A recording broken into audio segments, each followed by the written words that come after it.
बिहार में बहार है तब ये तो देख रहलथिन कि बार बालाओं के सजल संसार है।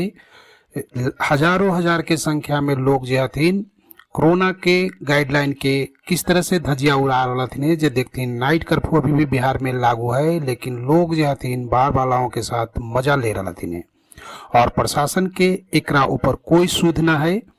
जैसन कि अपने वीडियो में देख रहे थे कि हजारों हजार के लोग संख्या में शामिल हथिन। अपने देख रहे थे मगधी बेला में अपने सबके स्वागत है और देखथिन आगे के दृश्य।